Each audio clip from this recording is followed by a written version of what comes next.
Welcome to the deep dive. Our mission today is a little bit unusual. It is, yeah. We're not diving so much into what the sources are saying, but more into, well, how they're saying it. We've got this fascinating document in front of us. The title is Excerpts from the Johnny Depp Chronicle. It's a study in context, really. We so often just jump straight into the content. Right.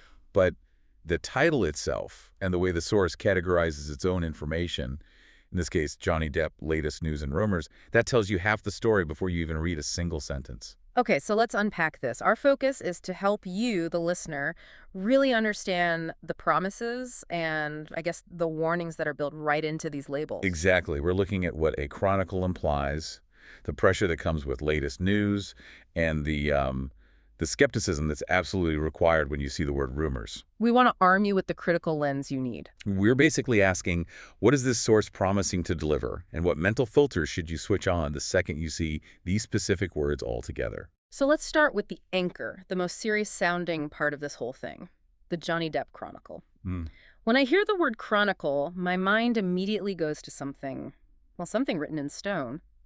It sounds historical, significant. It's a heavy, authoritative word. And that's entirely intentional. A chronicle is fundamentally different from, say, a blog post or a daily update. Right. A chronicle implies a comprehensive, almost curated record, something that's maintained over a long, long period of time. Think of medieval chroniclers documenting the reigns of kings. It has that air of official permanence. So it's not just reporting on an event that happened today. No. It's positioning today's event as another chapter in a much larger story, in an entire life's history. And that has to change how you perceive the information, doesn't it? It absolutely does. Yeah. If you connect this to the bigger picture of how we absorb information, the chronicle frame suggests a continuous, coherent narrative. It's not just random incidents. No, these aren't scattered, isolated events. They're presented to you as essential pieces in one ongoing saga. And that's a huge distinction for you as the learner. You're being told you're not just reading news, you're reading a maintained history. And when you think you're reading history, you automatically give it more weight. Of course. 5 years from now, when you look back on all this, what you remember will probably be shaped by that narrative structure. The Chronicle gives a sense of gravity to every single entry, even the really minor ones. Precisely. And the other side of that coin is the fact that we're only looking at excerpts. Right. Which suggests the full body of work is monumental, maybe even intimidatingly huge. It implies that what we're seeing was carefully selected from some vast, rigorous, constantly updated master file. It really highlights the sheer scale of the public discourse around a figure like this. We're not just looking at a few moments in time. We're being told there's an entire industry built around documenting this one narrative.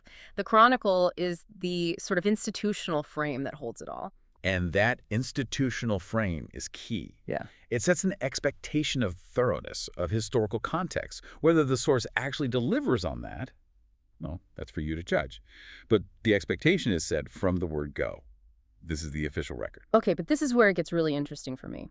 We move from that, implied historical authority to the immediate, messy present. Yes. Because the source material is subcategorized as Johnny Depp, latest news and rumors.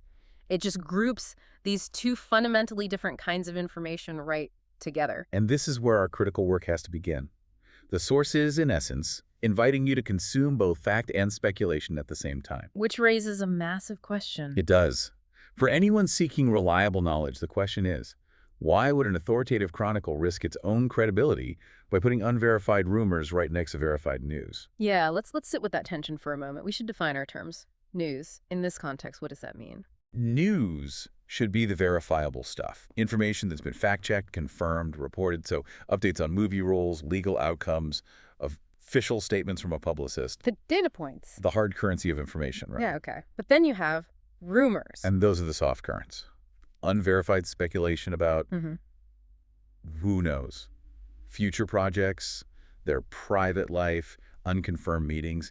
It's essentially water cooler chatter, but it's been elevated to a published form. So the source is being transparent in a way. It is. But it's also a little problematic. It's telling you that to get the full picture of what's happening latest, you need the verified facts and you need the speculative noise. Which forces you, the reader, to do a mental double-take with every single thing you read. The issue isn't that rumors exist. I mean, they're always going to be part of the public sphere. Of course. But the key insight is why a chronicle would choose to publish them. Yes. It's a recognition that in the modern celebrity economy, that conversational noise, it often is part of the story. It becomes an event in itself. Can you give us an analogy for that, something to ground it? Sure. Think about professional sports.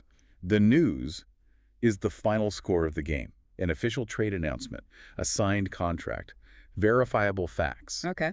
But the rumor is that constant 24/7 buzz about which coach might get fired, which star player is unhappy, which team is secretly trying to make a huge trade. Ah, I see where you're going. If that rumor about the unhappy player goes on long enough, it starts to affect things. It affects everything. The team's morale, the betting odds, the market value, even if the trade never actually happens. The noise creates its own reality. Exactly. Yeah. For a public figure, a persistent, widely shared rumor, even a completely false one, can influence public perception. It can affect business deals. It might even force them to make a public statement to deny it. So the Chronicle documents the rumor. Because the existence of the rumor itself becomes a documented event in that person's life. But the challenge for the reader is immediate. You can't just passively absorb this stuff. You're being forced into the role of an editor. On the fly, you have to filter everything. The source is basically throwing a pile of raw data at you and saying, look, here's the verified stuff and here's what everyone's talking about. Good luck telling them apart. Right. The second you see that word rumors, your mental shield of skepticism just has to go way, way up. I do have to challenge that premise just a bit, though. If a source is going to the trouble of being a chronicle, a supposedly permanent record, why not just wait? Wait for what? Wait until the rumor is either confirmed as news or explicitly debunked before they publish it. Doesn't including raw speculation just dilute the authority of the entire record? That is the central conflict in modern digital documentation. You're absolutely right.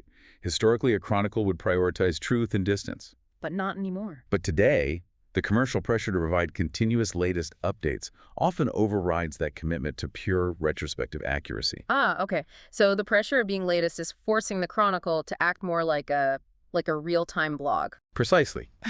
And that brings us perfectly to the third label we need to look at, the implication of latest. It seems simple. It just means current. But in this context, it signifies continuous, almost urgent relevance. And why is that timeliness so crucial here? You'd think a historical document would gain value over time, not lose it by the hour. The emphasis on latest signals that the narrative around Johnny Depp, or really any major public figure, is highly kinetic. It's always moving. It's a story defined by constant rapid changes. The public discourse is voracious. If the Chronicle waited to verify every single claim, it would stop being relevant to the conversation that's happening right now. So the source is trying to do two things at once. It's trying to bridge deep history, the permanence of the Chronicle, with real-time urgency, the need for the latest. Yes, and it's a huge task. It's trying to satisfy two totally different demands, the need for a lasting record and the public's hunger for immediate updates. And that tension tells you so much about the commercialization of this kind of documentation. The source has to stay dynamic to validate your need as the listener for constant updates. You need to stay informed, which means the content provider is forced to update constantly, even if that update is just, well, a rumor. If the news cycle slows down, the audience might drift away. Right. So the need for latest content creates this perpetual demand for new chapters, new facts, or if there aren't any, new speculation just to keep the engine running. That's it exactly. The constant demand for latest forces the documentation to shift.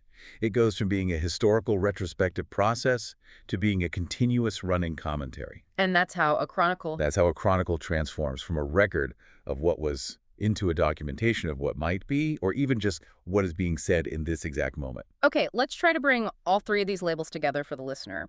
What does this whole structural analysis tell us about the information we're consuming before we even read one actual excerpt? Well, the structure is basically a complete user's guide to media consumption. How so? It tells you three things. First, treat this source with a certain respect for its longevity, because it claims to be a deep, ongoing narrative. That's the Chronicle. Okay. Second, you have to recognize that the information is volatile. It has an expiration date. You have to consume it knowing that a new fact could come along and supersede it tomorrow. That's the latest. And third, and this is the most important one, you must approach all of it with extreme, active, critical judgment. You have to know that the verified facts and pure speculation are being packaged together, and it's your brain that's expected to do the separating. That's the news and rumors. So the practical application for you, the learner, is to develop your own personal system for quality control. You have to. When you see a source categorized this way, you have to understand that the responsibility for verification has been partially, well, offloaded onto you. You have to ask yourself 3 questions for every single entry you read. 1. Is the Chronicle frame making this feel more authoritative than it actually is? 2. Is this a confirmed piece of news, or is it an unverified rumor? And 3, how quickly could this latest detail change and become totally irrelevant? It's amazing. We haven't used a single celebrity fact, no court dates, no movie titles. Not one. And yet we've extracted this fundamental insight on how to approach any of these high-stakes public figure sources. Knowing the category, understanding the intent and the internal logic of the source is the essential first step to being a well-informed consumer of these complex modern narratives. This deep dive into the source's own scaffolding, it gives you the informed skepticism you need. Exactly. You're now prepared to read the content not just as a consumer, but as a kind of media analyst. You can recognize that you're reading a documented history that's actively wrestling with the pressures of the present moment. A present moment defined by both truth and circulating conjecture. That's a perfect way to put it. So we dove deep into the implied permanence and authority of the Johnny Depp Chronicle. We looked at the vigilance required by including potentially unverified rumors. And the urgency that's signaled by that intense focus on the latest news. Which I think brings us to our final thought.